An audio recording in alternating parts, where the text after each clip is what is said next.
નમસ્કાર મિત્રો, વિડીયોમાં તમારું સ્વાગત છે। જી હા મિત્રો, અત્યારે હાલ મોટા અને મહત્વના સમાચાર સામે આવી રહ્યા છે। તો મિત્રો, સમાચારમાં વાત કરીએ તો આધુનિક યુગમાં મોબાઈલનું વળગણ વધી રહ્યું છે। વિદ્યાર્થીઓ અને અમુક યુવતીઓ પર મોબાઈલની નકારાત્મક અસરો પડી રહી છે।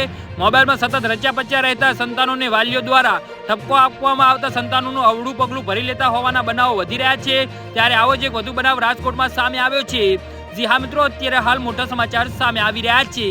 તો મિત્રો, સમાચારમાં વધુ વિગતવાર વાત કરીએ તો મોબાઈલમાં મશગુલ રહેતી યુવતીએ પરિવારજનોને ઠપકો આપતા તેની લાગીલા આવતા ગળે ફાંસો ખાઈને આપઘાત કરી લેતા પરિવારમાં ગમગમી છવાઈ જવા પામી હતી। જાણવા મળતી વિગતો મુજબ કોઠારિયા રોડ પર કેદારનાથના ગેટ પાસે આવેલી ન્યૂ સાગર સોસાયટીમાં રહેતી ઉર્વિશા સલીમભાઈ મઢાદ નામની યુવતીએ આજે સવારે પોતાના ઘરે પંખા સાથે ચૂંદડી બાંધીને ગળો ફાંસો ખાઈ આપઘાત કરી લીધો હતો।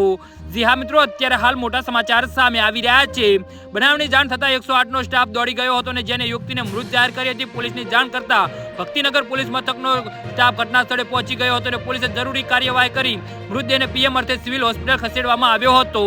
જી હા મિત્રો, અત્યારે હાલ મોટા સમાચાર સામે આવી રહ્યા છે। પ્રાથમિક તપાસમાં મૃત ઉર્વિશા એક ભાઈ 3 બહેન વચ્ચે અને તેના પિતા રિક્ષા ચાલક હોવાનું જાણવા મળ્યું છે। વધુ તપાસમાં મૃતક ઉર્વિશા સતત મોબાઈલમાં મશગુલ રહેતી હોય, જેથી પરિવારજનોએ ઠપકો આપતા લાગી આવતા આ પગલું ભરી લેતા ખુલવા પામ્યું છે। પુત્રીના મોતથી પરિવારજનોમાં શોકની લાગણી છવાઈ જવા પામી છે। જી હા મિત્રો, તો આના વિશે તમારું શું કહેવું છે તો નીચે અમારી કમેન્ટ બોક્સમાં જરૂરથી જણાવજો અને અમારી યુટ્યુબ ચેનલને સબસ્ક્રાઇબ કરવાની ભૂલતા નહીં। ધન્યવાદ।